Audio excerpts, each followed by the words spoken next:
Hey guys, welcome back to the Cool Classic Kids Show, and today we're gonna talk about, well, Valorant, Riot Games, basically responding to crybaby gamers, man, in the gaming space, and it's kind of it's telling of where we're going, and it's telling of how genuinely corporatized the gaming space has become, and how well I think it's leading to a lot of these companies dying outright.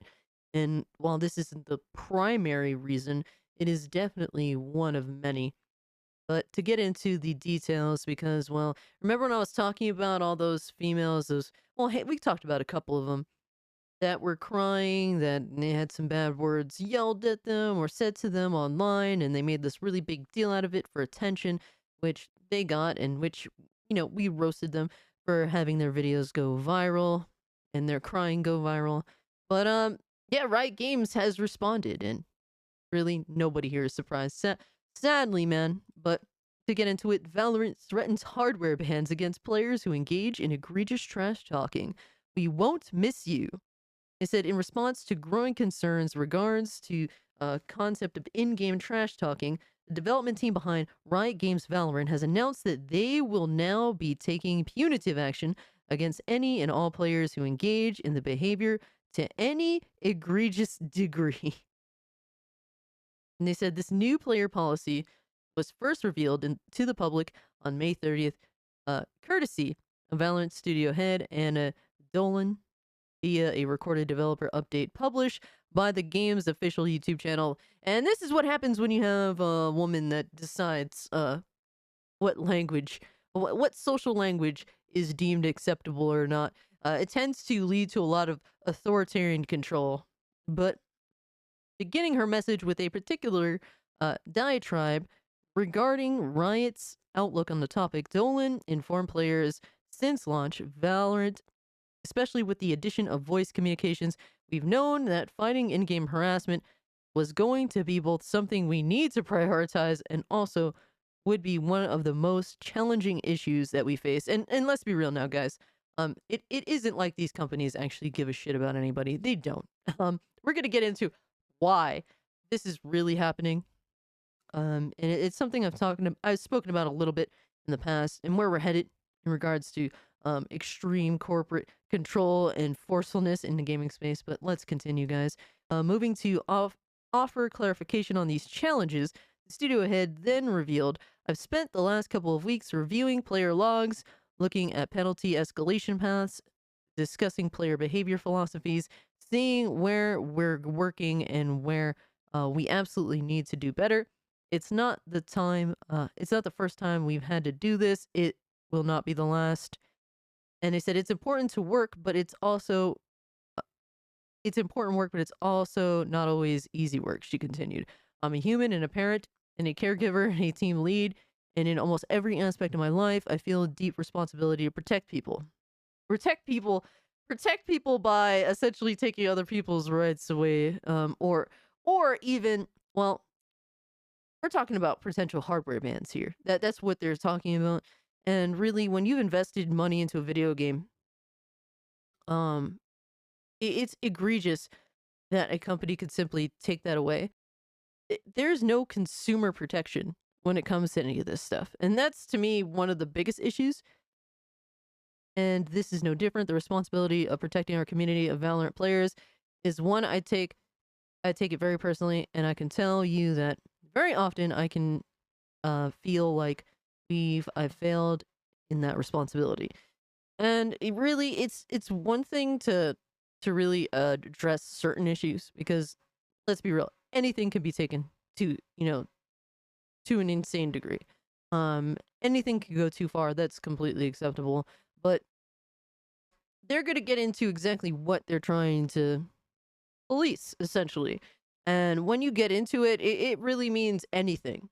That's the sad thing about it. But let's finish this up. It said following the admission that player behavior is a complex problem space. Absolutely. Something that you're not gonna be able to police without going overboard. That's just sadly what it is.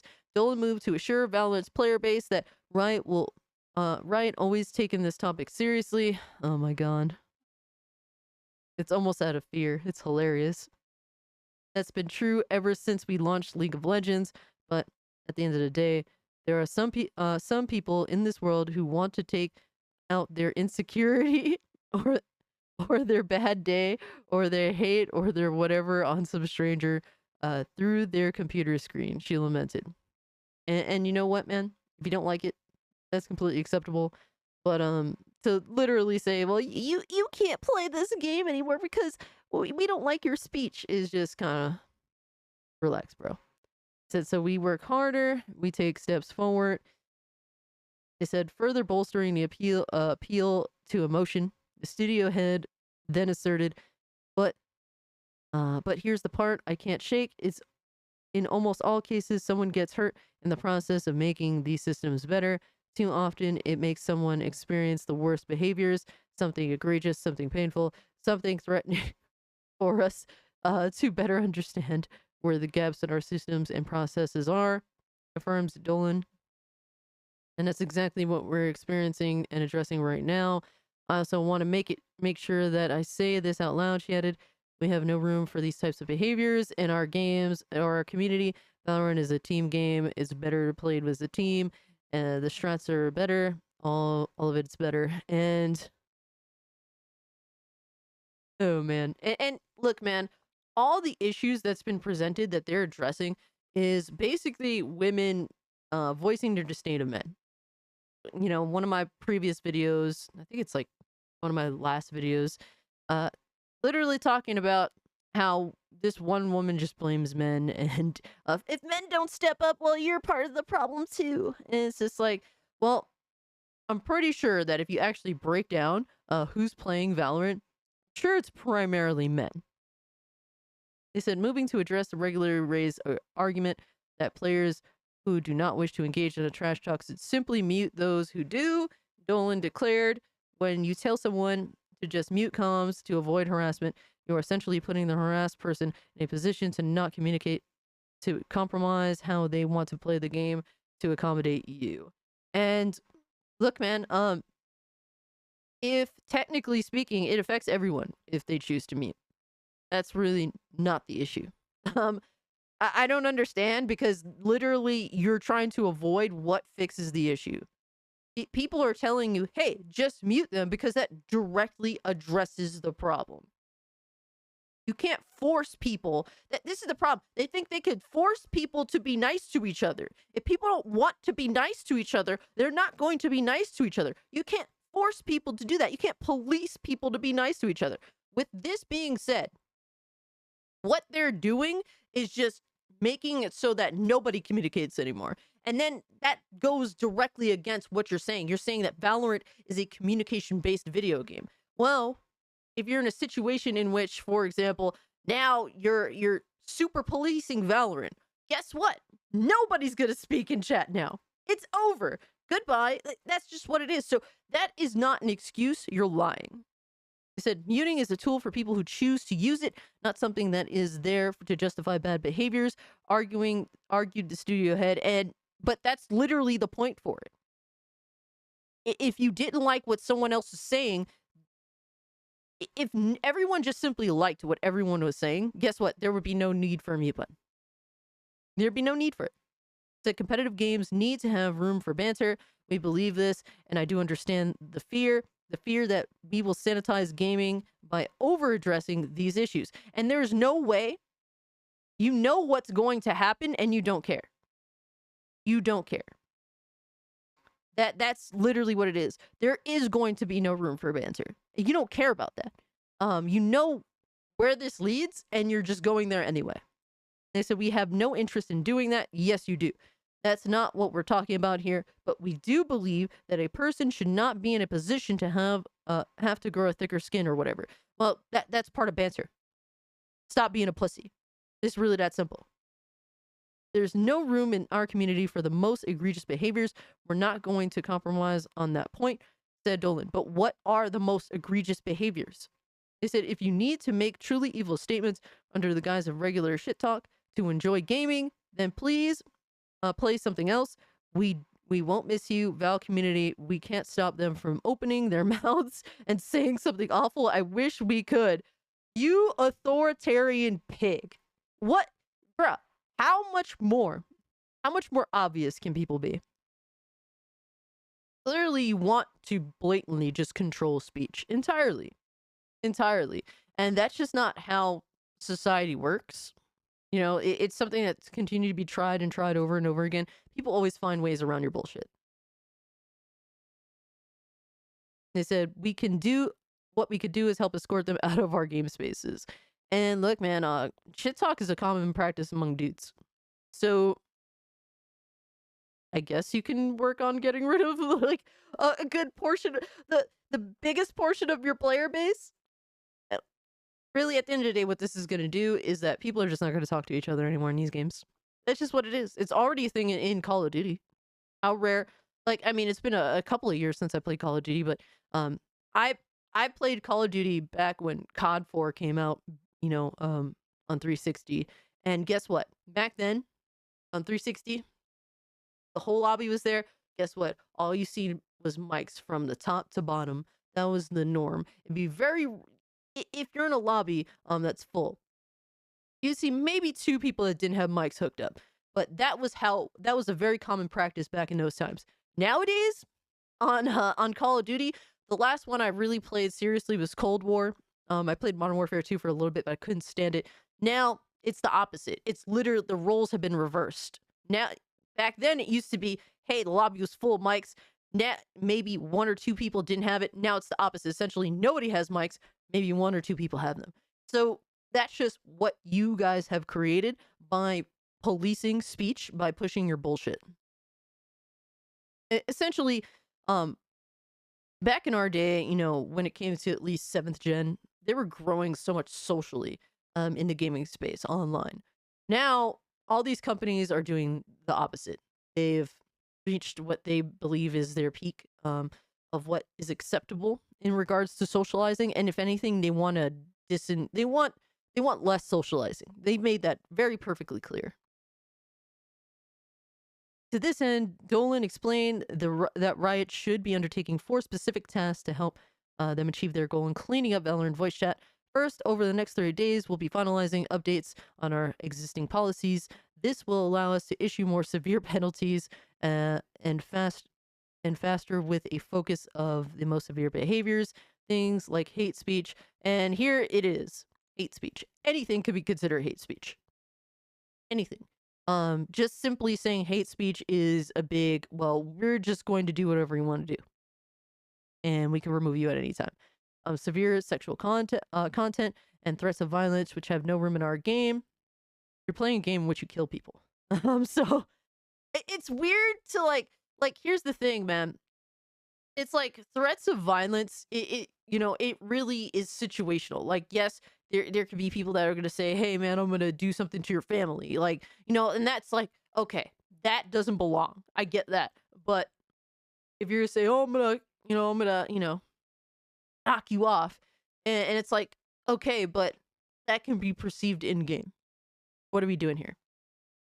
And this, which have no room in our game, and we will continue to adjust these categories when and where it's needed. Second, we need stronger tools to deal with the broader spectrum of harmful player behavior. So we're introducing new actions. This will include penalties ranging from temporary bans to permanent bans, all the way up to including hardware bans for our worst offenders. Hardware bans are an extreme form of punishment, so we will apply them them only in the most extreme cases with clear evidence and manual review, similar to how it works with anti-cheat right now.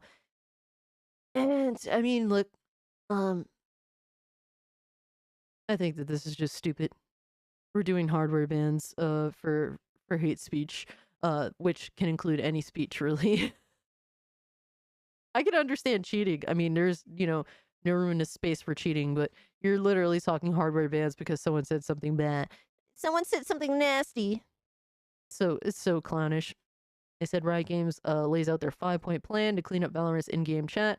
They said in the next 30 days, finalizing, introducing new penalties for harmful player behavior, increasing support for manual reviews, expanding and rolling out Riot voice evaluation to additional regions later this year.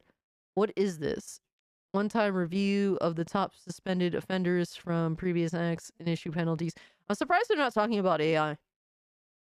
Call of Duty implemented AI, and it's like, okay, so how is AI going to tell situational issues like the one that I just brought up with, well, like someone saying something nasty, threats against family versus threats of, you know, uh, in game that are like directed towards actual gameplay.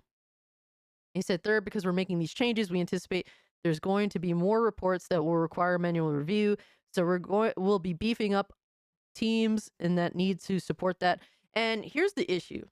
So there's a lot of people that like to bait others into, popping off, I guess you could say. And so what are you going to do in that situation? If someone baits such and gets that bait and then they turn around and report, and how are you going to deal with mass reporters that report absolute nonsense? Because I feel like that's something that should, be addressed as well. But that's something that's never discussed at all. Just report to your heart's content. And this is essentially now a dog whistle to people that really do just basically hate other people that don't agree with them or that have issue with them. So now this is a dog whistle to people that are report crazy. So that's also going to suck too.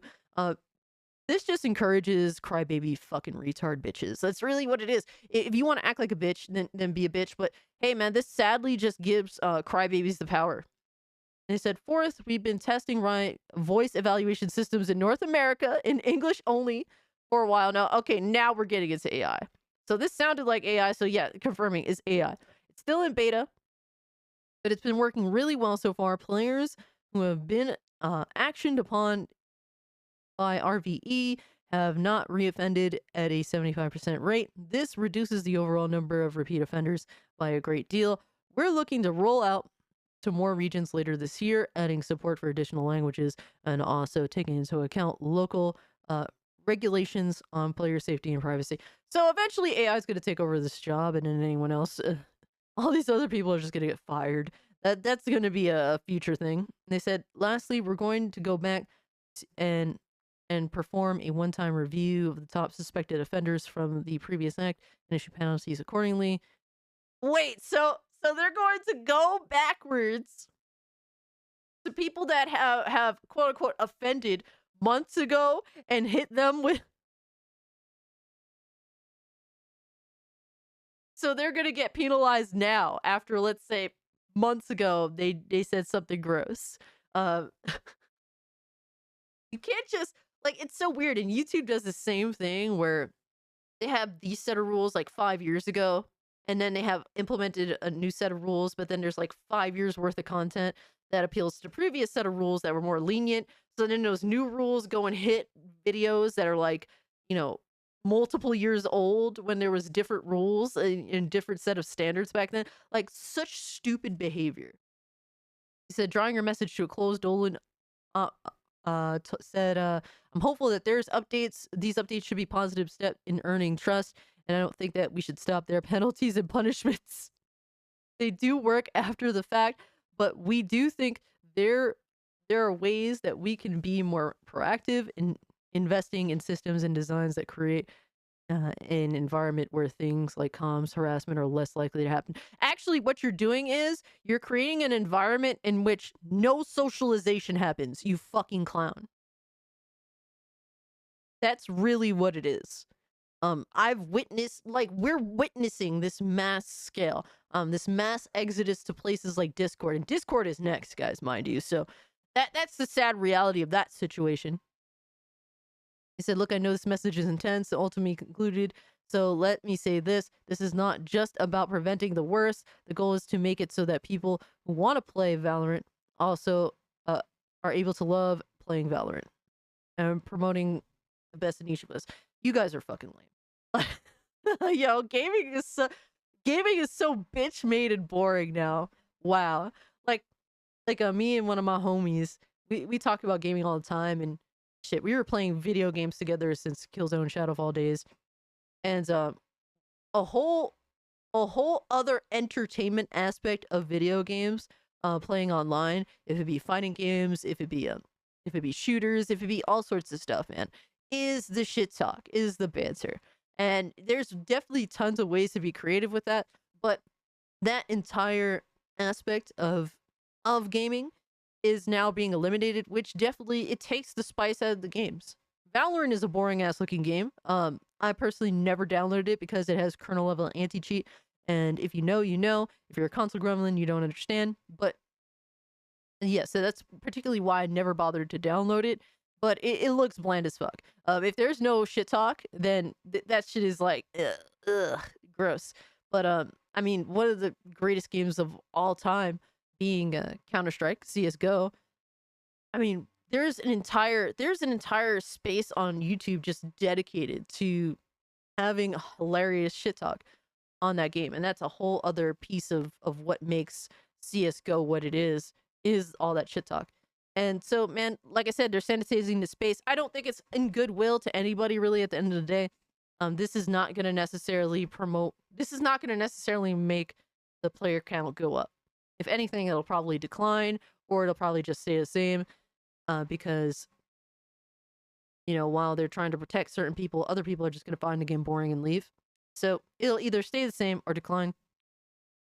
And really, what this is at the end of the day, they're looking to just flat out implement advertisements all over video games. It's going to happen. It's probably even going to happen in single player games. But these sorts of multiplayer games, bro, they're going to sell. They're going to sell these motherfucking games like they're billboards, baby, to all these companies to put advertisements everywhere. And what do you need in order to have advertisements all over your video games? You need a quote unquote safe space. You need a heavily guarded social space, like how YouTube is, for example. Why do you think there was a huge adpocalypse back in the day? And guess what? A lot of the speech that used to be going down back on YouTube is no longer a thing. Sad to say. And YouTube is now a more boring place for it. So just to have ads and all that nonsense. And really, that's where gaming is headed. EA has already openly, expressed that. There's definitely Capcom has messed around a little bit with it. It's coming. It's coming. I predict within the next 3 years at this point, maybe 5. They're trying to go about this in a way that makes them look like, oh, we're so virtuous, we're so good, we care about players. But really, they're just waiting for that point in which gaming is essentially sanitized socially, and then the next thing after some time of having that, they're just gonna have the ads all over the place, billboards all over video games all day every day. And you're just going to accept it because that's just what gamers do, sad to say. But guys, let me know what you think about this in the comment section down below. If you can, like the video, share the video, subscribe to the channel. Guys, we are so close to 5,000 subscribers. At this point, I think we're less than like 30 subscribers away, which is insane to me. 5,000 is ridiculous. I'm not quite there yet, but we're almost there. So if you're new, definitely subscribe to the channel, be a part of the Cult of Cage. And guys, check me out on Twitch. I have my YouTube content, and I have my Twitch content, completely different. We're almost at 300 followers there, which is pretty wild in its own right. I only started streaming there like 2 weeks ago. So definitely tune in there. I stream multiple times a week, and it's a lot of fun. And yeah, consider becoming a channel member. It gets you instant access to the Discord, gets you Ziggy emotes for our awesome live stream on Thursday nights. So come hang out with me there. And yeah, guys, without being said, I'm out. Peace.